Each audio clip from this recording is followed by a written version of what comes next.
Welcome back to another episode of Home Sweet Home Cooking. I'm your host Rocky, and joining me is my mother. Her name is Mom. Welcome to her kitchen again. Today we're doing a bread recipe. It's not a typical make a sandwich piece of bread. It's kind of a dessert bread, an after dinner bread, a snack bread. Or an anytime bread. Yeah, it's called Boston brown bread. Now traditionally, way back in the day, about 300 years ago or so, when I was born, this is how she learned how to cook these. They would come in, they would be round when they were cooked. So what we found to be most close to traditional is to cook them in, this is an old bean can. It's from like a 28-ounce can of beans. And what she's doing is she's laying it on some wax paper. Parchment paper will also work well, because when it comes out of the can, a lot of times it will pull the bottom out and you'll have a hole in the bottom. So just score it with a pin so that you can cut it, which those are all done. We're just showing you what you can do here. Yeah, she likes to prep this in advance so the cans are ready to go. The oven is preheating to 325. So now she's got it scored. She's going to cut the disc out. If you can see it. There it is.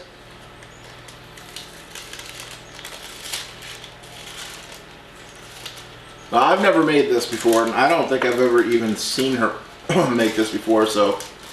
But he sure does eat it. It is, yeah. She's always made this before I've gotten there.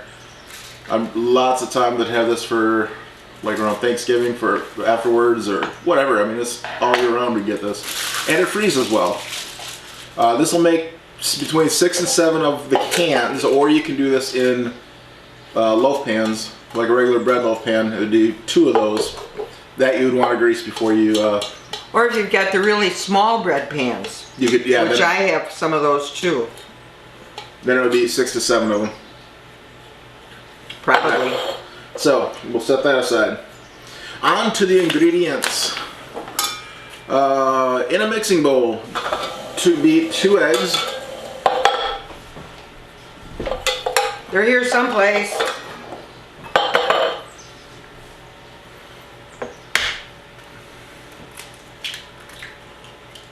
They should be beat because it went through the beater. I shouldn't have to beat them, right? Well, you beat eggs and brown sugar. Watch. Oh, like you put it through the beater? There. You have to beat a little more than that. 2 cups of brown sugar. 2 cups brown sugar, packed of course.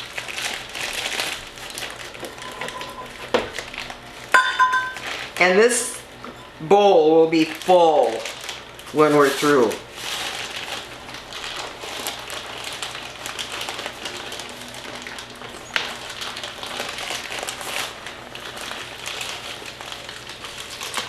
Should I put it through the beater? I'll beat you. Okay, I love it.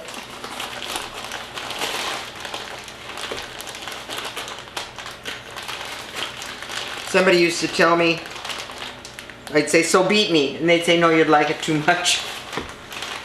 I don't think so.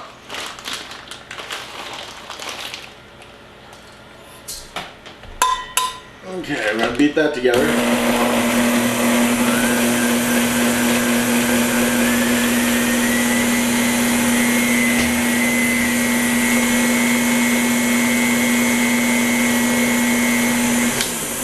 And enough? Yeah. To that we're going to add 1 cup of molasses.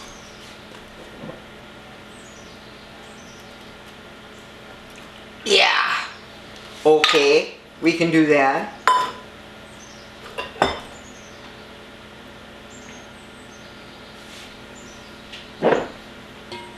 Instead of sitting there looking so beautiful, open it.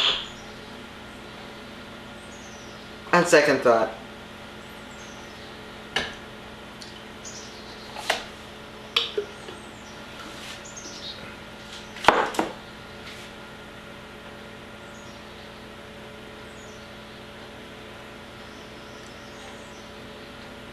And you've heard me say it before in a lot of these videos, I love molasses. Well, it has a distinct flavor. It tastes like moles. I won't finish that.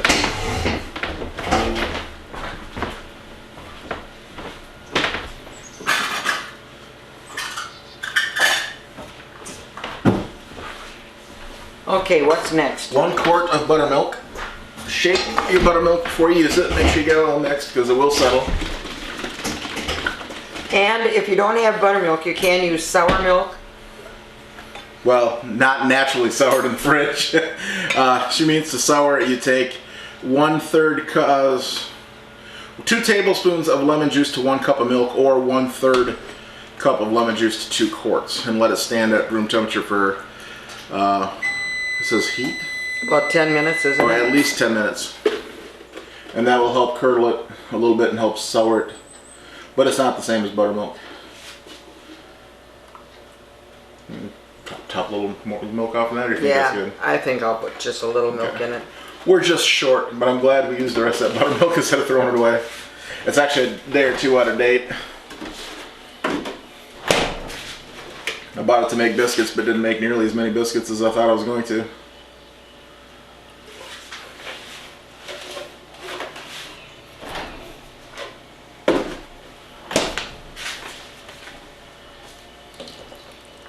And that's over half full. Yeah, and it says mix well.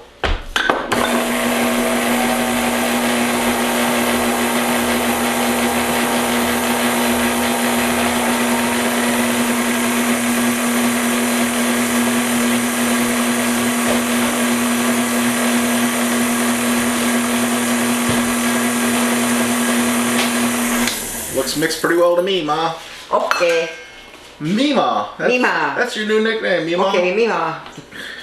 And in a separate bowl, you're going to combine the flours, which is 4 cups of whole wheat flour, which she's already got in there, and 2 cups of all-purpose flour. Did you get me a dry cup? Right in front of you. No wonder I can't see it. It's right in front of me. I'm farsighted. That means you can see things close and not far. No. That's the opposite. Yeah.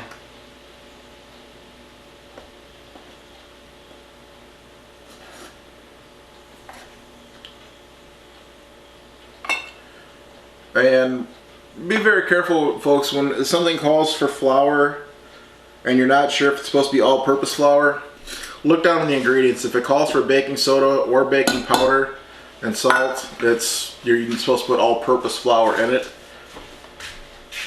Okay, how much sugar? Your brown sugar's already in it. It doesn't get any Okay, white no sugar. more sugar? No more sugar. 2 teaspoons of salt.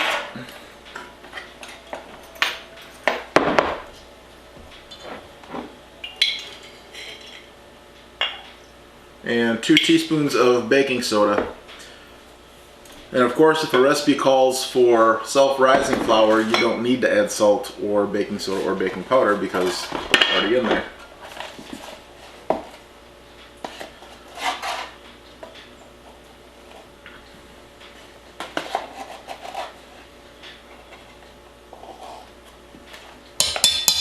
Okay, that's all that goes in there, right? Yep, and then you're supposed to combine that.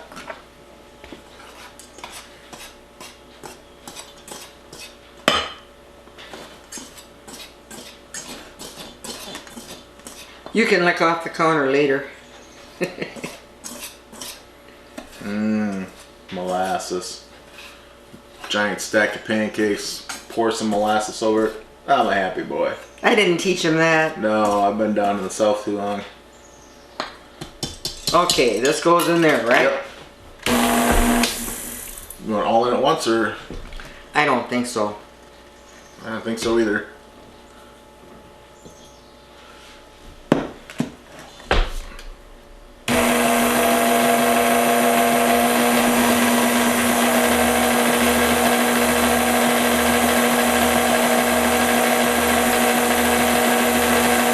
Okay, we'll put some more in and that'll thicken it up.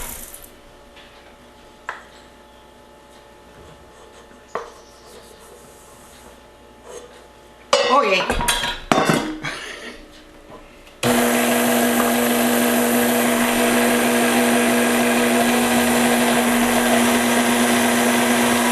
How much raisins?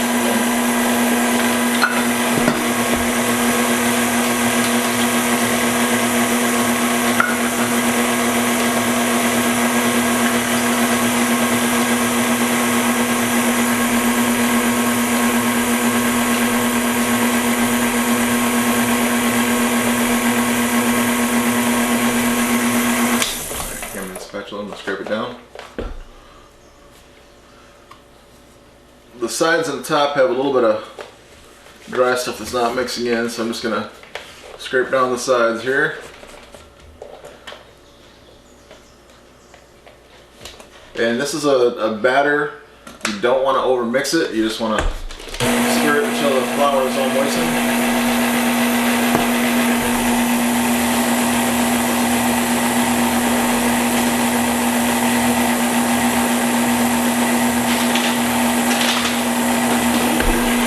And then you're supposed to fold in 1 cup of raisins and 1 cup of chopped walnuts.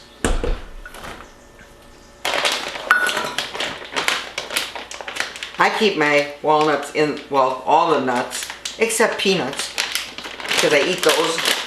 But otherwise I keep my nuts in the freezer. Close enough. Close enough. Right now, I'll never complain about extra walnuts. 3 raisins.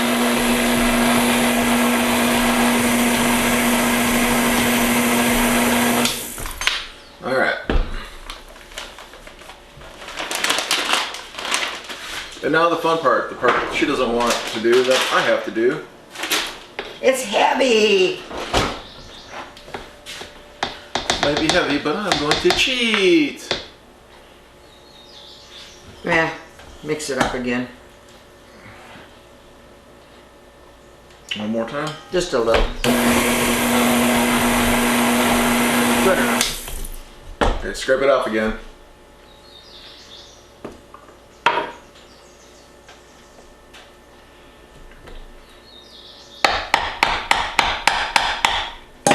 Good enough. Good enough. Just get me a spoon. I'll set that down for a second.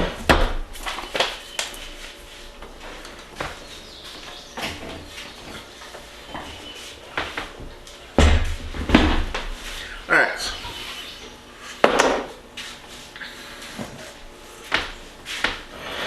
Well, I was going to put that away, but I'm not taking it off the floor. I just want to get it out of the way so we can finish the video. So she says to go ahead and pick it up and pour it. Or I say use a ladle or a measuring cup. My way is more fun. Yours weighs more fun. My ways is easier. Cause yeah, It is heavy. that bowl is pretty heavy. So I'm gonna fill a couple of these up first, so I don't have to lift up the whole weight of that and try to pour it. Like the weight of the bowl. And how far do you leave it from the top? Go at least half, and then if you got a lot left, you can. Oh, half? Yeah, Half inch or half a can? half a can, because it raises. You didn't tell me that. Oh, too bad. I got 2/3 of a can.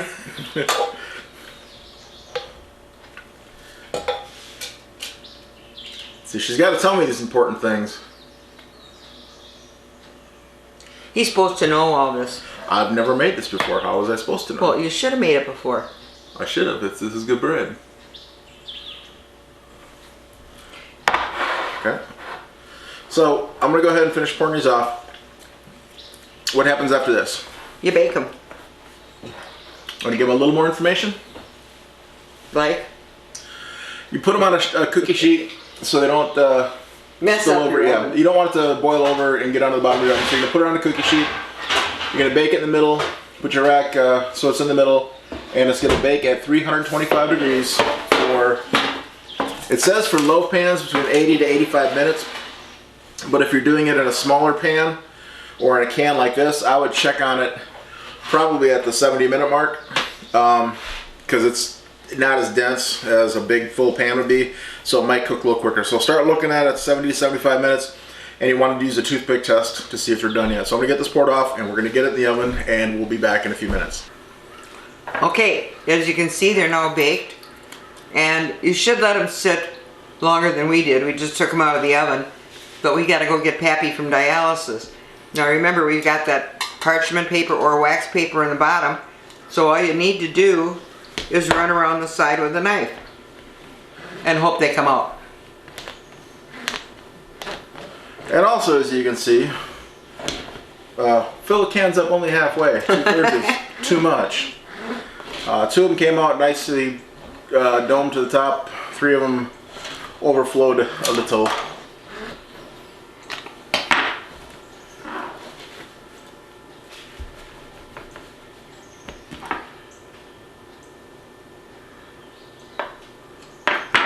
Whoop, I almost grabbed it. Voila. Uh-huh. Then you peel this off.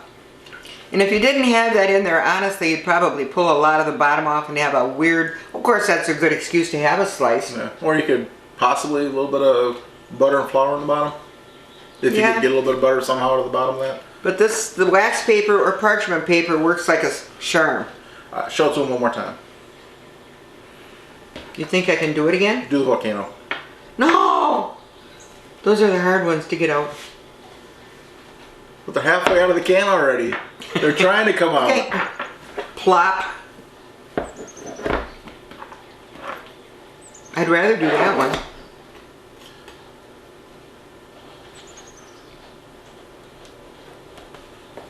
It smells delicious in here, by the way.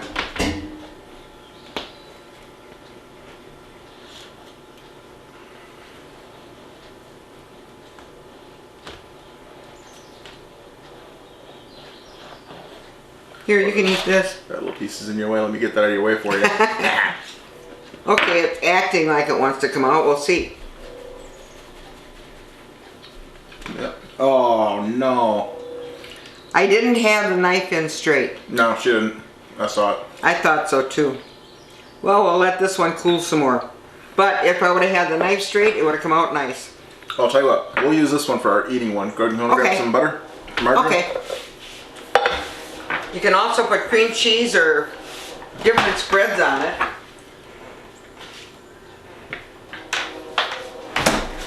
And the fact that they should have cooled more, but... Yeah, they should really cool for 10 minutes prior to trying to get them out. Then just wrap them up in good old aluminum foil and you can just twist the ends. Now those of you that are used to Boston brown bread and have seen it before, that's what it looks like, these little tubes. Well, those that are used to it would know that. That's right. So I said, those that are used to it, this looks like it. Yep.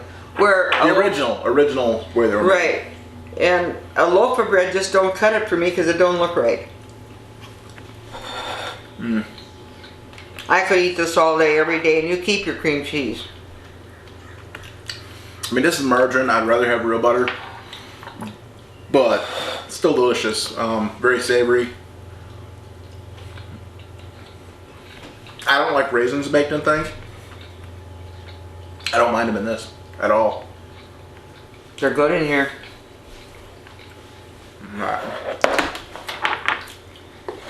These things would make excellent Christmas gifts. No, you got a better bread for Christmas, which we will do later on. Get out of that. Which I do both. There we go. Now we got the rest out. So, as I said earlier in one of the other episodes, we don't have a test kitchen. We'll take the recipe and go for it. Sometimes they work, sometimes they don't. Sometimes they work. Yep. So you'll see our failures as well as our successes. Most of the time. There's the one that I did edit out. But that's it. That's the Boston brown bread. Very delicious, very savory, very sweet. Got a nice molasses taste to it. Great for a dessert. Great for a midnight snack. I just like this. So if you've got any other bread recipes like this, please share them down below. Banana breads, date nut breads, things like that. I would love to try some more of those. And make sure you give this video a thumbs up, share it with your friends. And if you have not already, make sure you subscribe and hit that notification button so you can get notified when we get new videos loaded. And you can wash these cans unless you're going to use, if you use a lot, and you can use smaller cans. They don't have to be this size. Let's see, we baked these 75 minutes. About that, because it was a smaller can than a baking. Smaller, so. Yeah, smaller would be probably a little bit less. Okay. All right, there you have it, Boston brown bread. I hope you guys enjoyed. See you next video.